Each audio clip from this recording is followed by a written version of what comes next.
क्या आप किसी व्यक्तिगत परेशानी से जूझ रहे हैं या अपने व्यापार या नौकरी से जुड़े सवालों का हल जानना चाहते हैं? तो आज ही हमें अपना डेट ऑफ बर्थ और आपका सवाल मैसेज करें और हर शनिवार 11 बजे हम आपके सभी सवालों के जवाब लेकर सरिता गुप्ता जी के साथ मिलेंगे।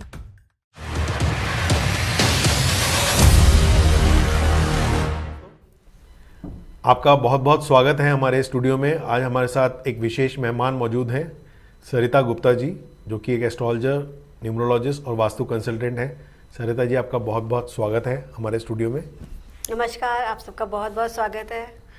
तो आज एक इम्पॉर्टेंट सब्जेक्ट, जिसके बारे में बहुत सारी भ्रांतियां हैं, जिसके बारे में बहुत सारे लोगों को क्लैरिटी नहीं है, वो हम सरिता जी से डिस्कस करने के लिए उनको हमने आमंत्रित किया है, और वो है वास्तु। जी हाँ, वास्तु, जिसके बारे में दुनिया भर के डिस्कशंस आपने सुने होंगे, दुनिया भर की चर्चाएं आपने सुनी होंगी, लेकिन कुछ वास्तु से रिलेटेड बेसिक इन्फॉर्मेशन जो है हम वहाँ से शुरुआत करना चाहते हैं।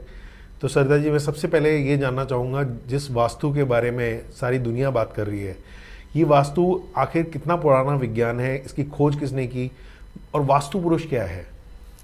वास्तु की सबसे पहले बात करूं तो ये बहुत पुराना है, उतना ही पुराना है जितनी हमारी सृष्टि पुरानी है। बट फिर भी जो हमें लिटरेचर मिलता है जहाँ पे लिखा है, तो वो 6000 बीसी से लेकर के और 3000 बीसी तक वास्तु के बारे में बहुत सारे शास्त्रियों ने लिखा। 18 मेन आचार्य माने गए हैं, जिसमें से कि विश्वकर्मा जी का नाम आता है, मय ऋषि का नाम आता है और भृगु ऋषि का नाम आता है। इन सब ने इसको जो है, इसका शास्त्र को लिखा और उसी का प्रचार प्रसार हुआ। और अब तो ये उतना ही पुराना है जितना सृष्टिगत हमारे पास जितने चीज़ें हमारे पास प्रमाण मौजूद हैं। जैसे कि हम अगर मोहनजोदाड़ो जाते हैं या हड़प्पा संस्कृति की खुदाई में जो निकल रही है संस्कृति, तो वहाँ देखते हैं कि सिस्टमेटिक वे से सीपेज सिस्टम के लिए नालियाँ अलग है, पीने के पानी की व्यवस्था अलग है। किलों की व्यवस्था देखें तो किलों में भी उसी तरह से व्यवस्था है कि उनमें सर्कल में ब्रह्म स्थान को ओपन रखा जाता है। जैसे पुराने अगर 30-40 साल पुरानी बिल्डिंग्स में जाएं तो ब्रह्म स्थान ओपन रहता था, बट अब जो कॉम्पैक्ट डब्बे जैसे घरों में ब्रह्म स्थान को भी बंद कर दिया। बट अब फिर से अवेयरनेस आते आते अब जितनी भी नई बिल्डिंग्स बन रही है या होटल्स है, सब में ब्रह्म स्थान को स्पेस दिया गया है, यानी उसको ओपन रखा गया है। तो वो वास्तु के हिसाब से उस शास्त्र को जो है उसी तरीके से जो है अब देखा जा रहा है। तो जो आप पूछ रहे हैं वास्तु पुरुष का एक काल्पनिक पुरुष की तरह से एक नाम दिया गया है। यानी कि जब देवताओं के आपस में जब युद्ध हो रहे थे राक्षसों के साथ में, तो वहाँ शिवजी जी के पसीने से बूंद निकली थी। वो उस बूंद से जो है ये राक्षस यानी ये वास्तु पुरुष जिस पैदा हुआ। तो इसमें दोनों मिश्रण है, देवताओं का भी और राक्षसों का भी। तो उससे जो है, उसने जब जमीन पे बहुत उत्पात मचाना शुरू किया, तो सभी देवताओं ने क्या किया, इसको शांत करने के लिए 45 देवता इसके ऊपर जाकर के उस तरीके से बैठ गए ताकि ये शांत हो जी। और इसकी पूजा इसलिए की जाती है ताकि जो है इसकी प्रवृत्ति के हिसाब से, जो कि वास्तु, इसको राहु का मुख भी, राहु भी कहा जाता है, तो इसको पूजा करके इसमें शक्ति भी मिले और साथ में इसकी स्थिति के अनुसार, क्योंकि ये मूवमेंट करता है। वास्तु की बात करें तो चर वास्तु और स्थिर वास्तु और जो है एक डेली वास्तु, 3 अलग अलग तरह के वास्तु की बात की जाती है। तो जिसमें कि वास्तु पुरुष 24 घंटे में हर 3-3 घंटे बाद मूव करता है जी। या फिर एक स्टोरी के अनुसार 3-3 महीने में मूवमेंट होती है। और एक स्थिर वास्तु, तो मैं स्थिर वास्तु के हिसाब से बता रही हूँ कि वास्तु का मुख जिस हिसाब से होता है उस हिसाब से खुदाई या जो है नींव भराई और भूमि को बनाने का कार्य किया जाता है जी। तो भूमि खरीदते वक्त किन बातों का ध्यान रखने की जरूरत है, और एक वास्तु शास्त्री से परामर्श लेना कितना इम्पोर्टेंट है? भूमि खरीदते हुए हमें 3 चीज़ों, महत्वपूर्ण ट्रिपल S जिसको मैं बोलती हूँ कि 3 चीज़ों का, साइज, शेप और स्लोप, इन तीनों चीज़ों का बहुत ध्यान रखना जरूरी है। क्योंकि साइज क्या है जी। साइज का मतलब, क्योंकि वास्तु बात करता है एलिमेंट्स की, तो 5 एलिमेंट्स की बात करता है, तो उसमें वेंटिलेशन, अगर जो भी साइज अनइवन होगा, जैसे कि मैंने कुछ ट्रायंगल घर भी देखे हैं या फिर रेक्टेंगल हेक्सागन घर भी देखे हैं, या आधे चंद्रमा के आकार अभी की बिल्डिंग्स अभी बन रही हैं या पुरानी भी कुछ बनी हुई हैं, उन सब में वेंटिलेशन प्रॉपर नहीं होता। जो पृथ्वी हमारी जो है 22.5 डिग्री टिल्ट है, तो 22.5 जब डिग्री टिल्ट है तो नॉर्थ ईस्ट से टिल्ट है, तो वहीं से जो उसका मैग्नेटिक फील्ड जो है शुरू होता है। तो वो मैग्नेटिक फील्ड से जो ऊर्जा है वो चारों तरफ प्रवाहित होनी चाहिए, और हानिकारक किरणें, जैसे कि एक एसी या फिल्टर की बात होती है, तो हवा आ रही है तो गंदी हवा जो है बाहर जानी चाहिए। तो वेंटिलेशन के हिसाब से जो है उसको चीज़ को देखा जाता है। तो अगर मान लीजिए प्लॉट खरीदते वक्त हमने वास्तु का ध्यान नहीं करा और कोई ऐसा प्लॉट ले लिया जिसमें वास्तु दोष है, तो क्या कंस्ट्रक्शन के बाद उन दोषों को दूर किया जा सकता है? सबसे पहली बात तो है कि अगर आप प्लॉट खरीद चुके हैं पहले से या पहले से बहुत सालों से लिया हुआ है, क्योंकि कई बार क्या होता है प्लॉट बहुत पुराना पड़ा होता है, बनाने का टाइम 10 साल 20 साल या जब ज़रूरत के हिसाब से बनाने की बात होती है, तो प्लॉट में एनर्जी देखनी होती है कि प्लॉट जो है वो कहीं ऐसा तो नहीं कि वो भूमि जागृत है या सोई हुई है, पहले तो ये चेक करना है। जी। उसके बाद लैंड के गुण है, 3 गुण है, रजस गुण, सतत्व गुण और तमस गुण।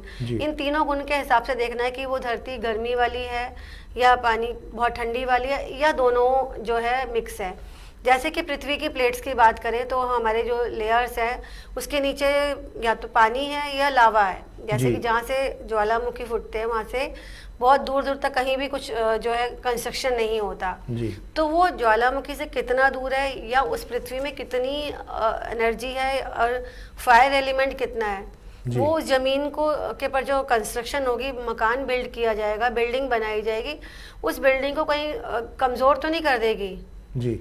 या पानी का बहाव कितना है या पानी कितना है, कितना फुट नीचे है उसमें पानी उस लैंड के, ये सब उस पर डिपेंड करता है कि किस तरीके से आपको वो लैंड लेनी है। तो वो देखना है कि आपका काम क्या है, आपकी डेट ऑफ बर्थ क्या है। फॉर एग्जांपल आपकी जो है काम है कोई आपने स्कूल खोलना है तो उसके लिए अलग भूमि होगी, आपने अगर फैक्ट्री खोलनी है तो फैक्ट्री की अलग होगी, किसी का शराब का काम है तो उसके लिए अलग होगी, शॉप है ज्वेलरी शॉप है या बनाने का कारखाना है, तो जहाँ पे कंस्ट्रक्शन होती है, मैन्युफैक्चरिंग होती है, वो यूनिट्स अलग हैं, जहाँ पैकिंग होती है वो अलग है, नेचर ऑफ बिजनेस अलग है।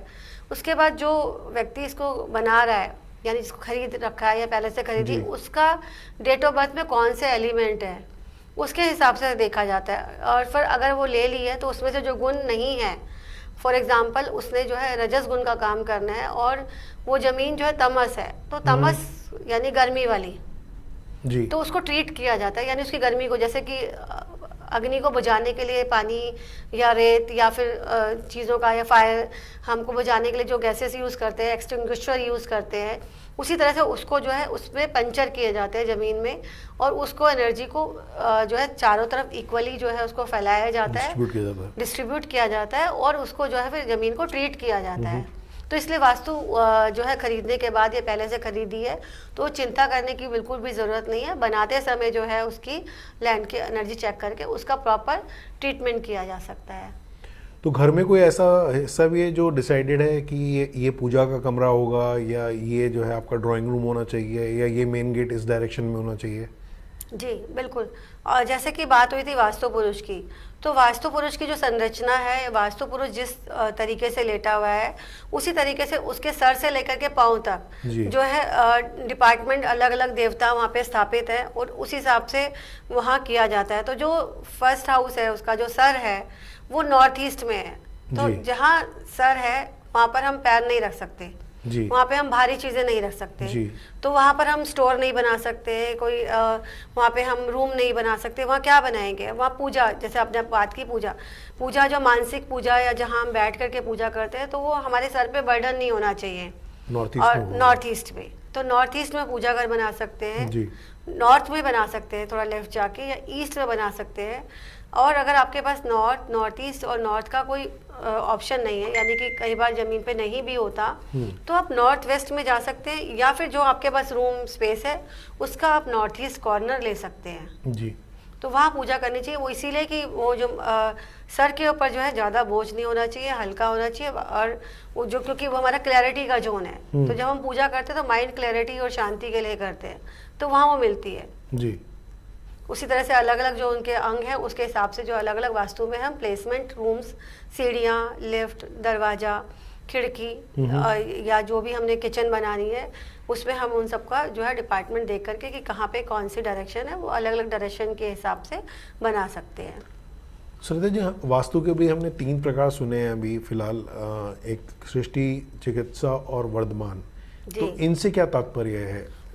सृष्टि जैसे कि नाम से है कि सृष्टि यानी निर्माण करना, बनाना, तो वही वास्तु के हिसाब से जो है बिल्डिंग को बनाना, कौन से पार्ट को हैवी रखना है, कौन से पार्ट को लाइट रखना है, कहाँ पे बगीचा बनाना है, कहाँ पानी का स्थान है, कहाँ पर फायर रखनी है, कहाँ पे मास्टर बेडरूम बनाना है। वही जैसे वहीं फैक्ट्री में कहाँ पर हैवी मशीनरी की फैक्ट्री रखनी, मशीनें रखनी है जो हैवी मशीनें हैं, कहाँ पे उनके बॉयलर रखने हैं जहाँ पे जो है वो गर्म होता है, कहाँ पे उनके जो वेंटिलेशन के लिए जो बनाता है कूलिंग प्लांट्स कहाँ पे बनाने हैं, उनका केमिकल कहाँ रखना है, उनका स्टोरेज कहाँ रखनी है, तैयार माल कहाँ रखना है, ऐसी शॉप में डिस्प्ले कहाँ रखना है। इसी तरीके से वो जो है सृष्टि की जाती है, यानी कि उस मकान की बिल्डिंग की सृष्टि की वास्तु के अनुसार उसमें कहाँ कौन सी प्लेसमेंट के हिसाब से आप वो स्थान बना सकते हैं। संरचना की बात कर रहे हैं बेसिकली। जी, संरचना। जी।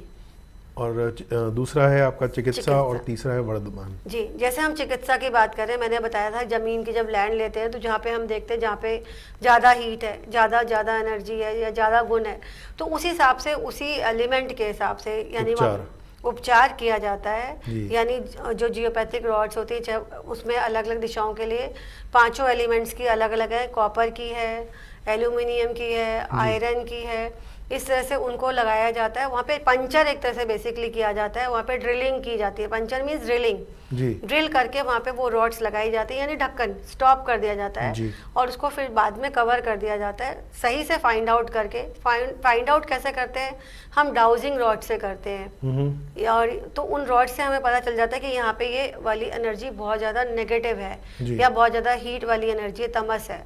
तो तमस से रजस में बदलने के लिए एक तो ये जो है रॉड्स के ट्रीटमेंट होते हैं, फिर वहाँ पे हम कुछ हवन कर सकते हैं, कुछ मंत्र कर सकते हैं, उस जगह को अभिमंत्रित प्योरीफाई कर सकते हैं। गाय के जो गोबर गोमूत्र बहुत पंचगव्य हैं उनके द्वारा उपचार किया जाता है। तो बहुत सारी 5 विधियाँ हमारे शास्त्रों में बताई गई हैं, यंत्र से, मंत्र से, दान से, स्नान से और रत्न से। तो भूमि के अंदर भी रत्न, जैसे हम अपने हाथों में और गले में रत्न पहनते हैं, ऐसे भूमि के अंदर भी रत्न जो है इंस्टॉल किए जाते हैं। कि जहाँ पे आप जैसे पुराने घरों में अब 40-50 साल पहले जाते थे, मार्बल के जो फर्श होते थे वो सेंटर में फ्लावर्स बनाते थे, अलग अलग कलर्स की सीमेंट की लेयर में कलर डाल के फ्लावर से रंगोली टाइप की बनाई जाती थी। तो वैसे ही जो है वहाँ पे वो अलग अलग कलर्स को और एलिमेंट्स को यूज करके उसका उपचार किया जाता है। ग्रेट। सो इनफैक्ट मैंने पुराने मुगल आर्किटेक्चर में भी देखा है कि रूबी का, पन्ने का कंस्ट्रक्शन में यूज़ होता है, मटेरियल में भी यूज़ होता है। तो वो बेसिकली उपचार ही है एक तरह से वास्तु के हिसाब से किए गए। और वर्धमान का मतलब ये है कि जहाँ पे कोई आपका कोना जो है बढ़ रहा है या कट रहा है, जैसे आपने कपड़ा देखा है ना, कपड़े को अगर आपके कपड़े को कोई दर्जी कहता है कि काना कपड़ा है, यानी इसकी कान निकली हुई है। ऐसे मकान में भी क्या होता है बहुत सारे घर में कि पीछे से छोटा है, गोमुखी है या शेरमुखी है, ये अलग है, या कोई कोना बहुत ज्यादा बढ़ रहा है, तो उस कोने को अब आप किसी को दे तो नहीं सकते, बट उसको कट कर सकते हैं, यानी उसको उस हिस्से को रहेगा आपके घर में ही, बट उस हिस्से को पिरामिड्स के द्वारा, स्टोन्स के द्वारा या उनको जो है उसको कट करके उसको एनर्जी को अलग किया जाता है। यानी कि जो नेगेटिव एनर्जी का फ्लो ख़त्म करके आप उसको रेक्टेंगल या प्लॉट में शेप दे करके उसकी घटे हुए और बढ़े हुए कोने के अलग अलग दिशाओं के हिसाब से अलग अलग प्रभाव होते हैं। क्योंकि अगर हम एक कोने को अगर बढ़ाते हैं तो दूसरा कोना जो है घट जाता है, अगर इसको घटा दे तो दूसरा बढ़ जाता है। तो बहुत सावधानी पूर्वक जो है उनका रेक्टिफिकेशन होना चाहिए, यानी इसको रेक्टिफाई किया जाता है। तो उस तरीके से हम तीनों तरीके से जो है वास्तु का तीनों स्थितियों का जो है उपचार करते हैं। तो दोस्तों ये कुछ छोटे छोटे नुस्खे जो आज सरिता जी ने हमें बताए, ये नुस्खे आप अपना सकते हैं। और अगर आपका कुछ भी कंसल्टेशन आप चाहते हैं सरिता जी से, चाहे वो आपके बिज़नेस के बारे में हो, चाहे आपके घर से संबंधित कुछ हो, तो आप हमें कमेंट बॉक्स में लिखिए, अपना नाम नंबर हमें छोड़िएगा, हम आपसे, हमारी टीम आपसे कांटेक्ट करेगी। सरिता जी से बात करने का आपको हम मौका देंगे। और सरिता जी जो है हर सैटरडे को एस्ट्रो वास्तु फैक्ट करके हमारा एक शो है, जो लाइव शो है, जिसमें सरिता जी न्यूमरोलॉजी के हिसाब से भी लोगों को सॉल्यूशंस बताती हैं। तो वो भी आप ज़रूर देख सकते हैं हमारे ओज ग्लोबल चैनल पे जा कर के। तो आज हमारे साथ सरिता जी जुड़ने के लिए और ये संक्षेप में वास्तु के बारे में इतना ज्ञान देने के लिए आपका बहुत बहुत शुक्रिया। हमारे दर्शकों का बहुत बहुत शुक्रिया। नमस्कार। बहुत बहुत धन्यवाद वैभव जी, उस ग्लोबल के इस प्लेटफॉर्म पे मुझे अपनी बात कहने का मौका मिला। मैं तो चाहूँगी हर घर में जो है वास्तु की बात हो और उनको हर घर में वास्तु के हिसाब से वो रहने योग्य अपनी ज़मीन को बनाए और खुशहाल और समृद्ध जीवन। पैसा तो चाहिए, साथ में खुशियाँ भी सबके घर में आनी चाहिए। बिल्कुल, हमारी भी यही अभिलाषा है। Thank you so much.